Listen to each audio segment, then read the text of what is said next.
I'm going to tell you everything you need to know before buying the Origin 315P, and we're starting right now. Origin Jumpworks at your service. Core system operational. Welcome to A Star Citizen's Buyer's Guide. What's up, citizens? This is SubliminaL here, and today we'll be discussing the features, functions, and benefits of the Origin 315P. And we'll compare those features amongst competing ships so you can make an informed buying decision. In this review, I'll cover a brief overview, take a tour, compare stats, review pros and cons, give you my thoughts on the 315P, and show you how to do a drug run. If you haven't seen it already after this review, check out my loadout guide for the Origin 315P in the info card above and on the end screen. Special thanks to all the support from patrons and channel members. It takes a while to make one of these, and your support is greatly appreciated. New citizens, you can use my referral code on screen or the link in the description to reserve your 5,000 Alpha UEC in the Persistent Universe. No pledge necessary. Enough with the formalities, let's get to it.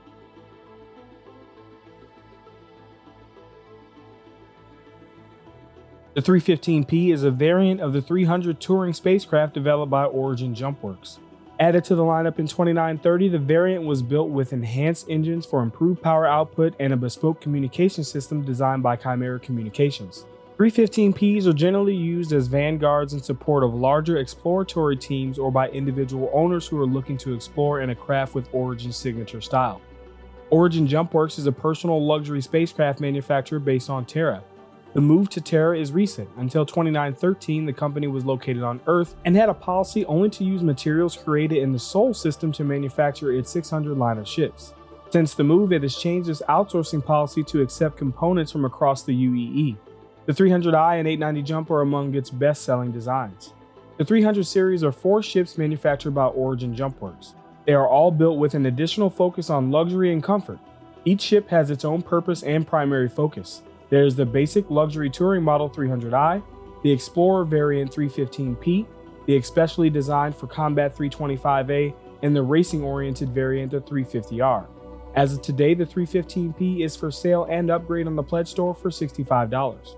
And the 315P is available for sale at Area 18's Astra Armada for over 880,000 Alpha UEC, but it's not available for rent.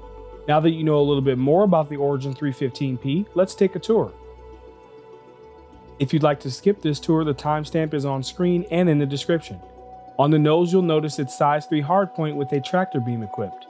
This is not operational at the time of this recording. Above it, you can see the iconic 300 series headlights that I love.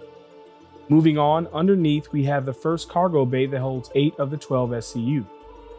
Inside its wing, you can see its retro thrusters. Under the wings, we have a size 3 hardpoint with a gimbaled size 2 weapon. This is not the stock loadout, by the way. And we have an MSD-212 missile rack that can hold 1 size 2 missiles. Underneath in the rear, we have its second and final cargo bay that can hold the remaining 4 SCU. Around the rear, we have its massive main HDMI port.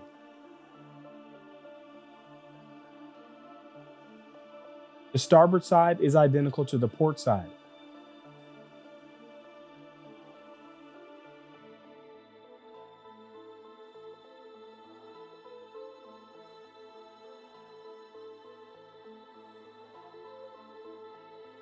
Let's climb inside. Straight ahead, we have a head. Heading to the rear on the starboard side, we have a bed to log out in. The clock and digital picture frame you see here are add-ons that I purchased. The bed actually features a functional MFD. Let me remove my chest plate to show you.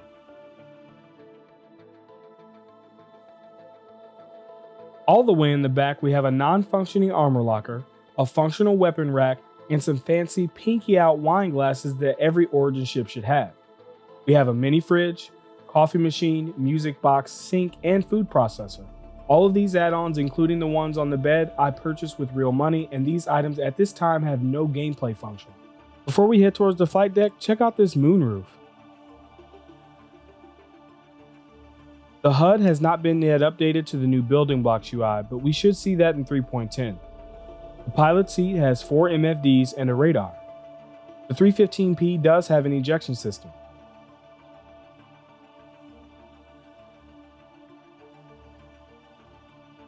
Now that we've taken a tour, let's see how it compares to other ships you might be considering. For comparison, I have selected 10 ships. Most of the 300 variants, some light freighters, some light explorers, and some full explorers. The Google Sheet document with the data is linked in the description. The Origin 315P weighs in at almost 70,000 kilograms and takes 5th place. It fits in at 27 meters in length and ties in 3rd place with the 300 series. It totes 12 SCU of cargo and takes 3rd place. It has a max crew size of 1 and ties in last place with half the ships on this list. It carries 830 quantum fuel units and takes 4th place. This is great. It cruises by with an SCM speed of 210 meters per second, second only to the fighter variant, the 325A. It blazes by with a max speed of 1223 and takes 2nd place again. It has a maximum pitch rate of 68 degrees per second and ties in 2nd place with the 300i. It has a maximum yaw rate of 68 degrees per second as well and ties in 2nd place with the 300 again. And it has a maximum roll rate of 230 degrees per second and ties in 1st place with the 300 series. It has a total hull HP of just over 6,000 and ties in 6th place with the Titan. It shoots Ps with a default pilot DPS of 896 and ties in 8th place. The Cuddy and Freelancer Dur are the only ships on this list with turrets. It slings Poo with a combined missile payload of just over 7,000 and takes 8th place. And the Origin 315P is available for sale in-game for almost 900,000 Alpha UEC and takes the 4th spot. This video is brought to you by my Locations of Stanton fan art series. There are 4 ways you can rock this collection. All viewers can download the mobile wallpapers for free. Desktop wallpaper versions are available to all patrons and channel members. Canvases and posters are available in the merch store, and you can have them printed on metal from display. Flaunt your love for Star Citizen and support the channel while doing so. Alright, let's weigh some of the pros and cons. I would say its pros are, as far as metrics are concerned, its 12 SCU of cargo is great for a ship of its size and cost. Its 830 quantum fuel units allows you to add faster, less efficient quantum drives that can still make the trip from one end of Stanton to the other without stopping to refuel. It has a fast SCM speed. This will come in handy when degradation comes in. You can go faster without overclocking components and thrusters. Its max speed is great as well, allowing you to outrun opponents. This is great considering the lack of firepower the 315P possesses. 315P's max yaw pitch and roll rate are excellent too, again allowing you to outmaneuver and escape conflict. Now for some things that we can't see on paper. It has plenty of room for passengers and mission boxes in the cabin. That's right folks, no need to try and store the package in the buggy cargo hold or flip your ship upside down to get the box into the cabin, just climb up the ladder with it. Personally, I like to store them on top of the counter. It has amenities like a bed to log out in and a weapon rack. Also, in the future, you should be able to use the kitchen to make food and beverages, and when you're done with the breakfast and coffee, you can take a space ship. Plus, all of these pros make it the perfect drug smuggling ship. We'll talk more about that in a sec. For cons, I'd say its size. At 27 meters in length, it's pretty large. And also, it's very wide as well. You don't want to get caught from the top or the bottom with this. The missile payload is pretty disappointing with only 2 size 2 missiles. Not having a 3rd hardpoint cripples its combat abilities. If you thought that was bad enough, they added insult to injury by adding grade 3 stealth components to it that reduce its combat performance further. And I hate the nighttime glare from the cabin lights. You should be able to turn these off. Alright, so SubliminaL, what are your thoughts? The 315P has a lot of things going for it. It's fast, nimble, and has good cargo for its size and price. And it's got everything you need inside of it. Kinda sounds like a great combat ship, right? Nope. Its nose hardpoint is stuck with a tractor cannon that can't be removed for a weapon. Or another utility item like a mining head that actually has gameplay features implemented. So it has 33% less firepower than the base model in the series. All that for what? An extra 4 SCU of cargo over the base? How much money can you make with just 12 SCU of cargo? Well, your conventional legal commodities wouldn't get the profit that I'm looking for. But there is a less talked about commodity, Vice, that has up to 40% profit. The catch is, it's illegal and can only be bought and sold in limited quantities. Plus, the locations where Vice are sold are on the surfaces of moons in unmarked locations, requiring you to find them manually without navigation. Sounds like a lot of risk? Well, not if it's done right. It's a lot less risk than filling up a caterpillar with a half a mil of inventory and risking losing all to a 30k. And selling Vice can be an excellent way to make money for new to intermediate players, or anyone with not that much capital. It's because of this that I can now highly recommend this ship to players who want to use it to passively smuggle drugs or explore in stealth. Speaking of stealth, I've created a stealth loadout for the 315P. Check it out in the info card after this review. Using stealth, you can scout these drug locations for players and avoid being seen by authorities who might want to scan you for contraband. However, outside of this specific gameplay, there are better ships. If you want combat, look towards a 325A or Gladius, or a Cutlass Black or Freelancer if you want to do cargo. Let me show you how easy it is to make a Vice run. From Grimhex, the asteroid station outside Yellow, head towards OM6. Once there, look at this turkey head and aim towards these mountains, towards the top of the moon. Fly straight in.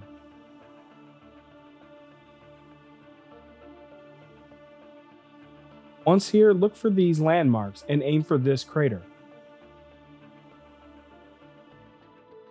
Inside, you'll find Jump Town. Land and head inside. Walk up to this terminal and buy Widow. If there isn't enough, you should also buy other forms of Vice marked by the skulls and the triangles here. If this is the case, I'd recommend buying Altrusotoxin, as it can be sold back at Grimhex. I don't have enough capital to fill the 12 SCU of cargo, but that's okay. Also, it's not recommended to invest more than 30% of your capital, but my jump to safety is real short, and why not? I now have 44 Alpha UEC and a prayer. Leave here, fly back to Grimhex, head towards the elevators and go down, go to the hallway with the green neon light to the left of it, head towards this console, click sell, and sell your load. Boom, you've just made 40% profit. If I had 121,000 Alpha UEC of capital to spend and fill up the 12 SCU, I would have sold it for 168,000 Alpha UEC, making 47,000 Alpha UEC of profit for about 10 minutes of my time round trip. Now at this point, Grimhex is going to no longer have a demand for Widow for you or any other players.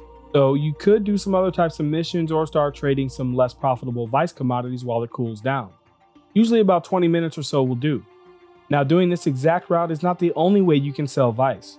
This is one of 6 or more secret locations that can only be found by manually navigating to them or by accepting certain missions. You can find guides on YouTube on how to find these locations. Do not, I repeat, do not use the guides I made about a year ago. Since then, with Planetech V4, the planets look totally different. I will update these guides once the height map improvements are complete in 3.10. After that, I may do a guide on how to buy and sell Vice commodities. The site I've been using to check prices and plan my routes is Galog.co. To use Galog, click Trade, Trading, Trade, select your ship, pick the location you like to pick up from, input the amount of Alpha UEC you're comfortable investing, go to Filters, check the box for hidden locations, and click Apply. And that's it. Looks like we can sell Widow at Grimhex or CRUL4 at the hidden terminal. These are just a couple of Vice commodities from just one location. Use Galog.co to check out other Vices and locations. Those are my thoughts. Let me hear yours down in the comments. If you haven't already, check out my loadout guide for the Origin 315P here. New citizens, use my referral link on screen or in the description to reserve your 5,000 Alpha UEC in the Persistent Universe. No pledge necessary. If you enjoy my channel, there are 6 ways to support it. Number 1, you can smash that like button. Number 2, you can share this content with someone who may enjoy it. Number 3, you can check out my locations of Stanton collection over at Displate. Number 4, you can subscribe and turn on notifications by clicking the circle here. Number 5, you can become a channel member by clicking the join button below. And number 6, if you're feeling generous, consider becoming a patron. Some pledge perks can be seen here, including desktop versions of my locations of Stanton collection available to all patrons. If not, your viewership is greatly appreciated. Until next time, citizens, I'll see you in the verse.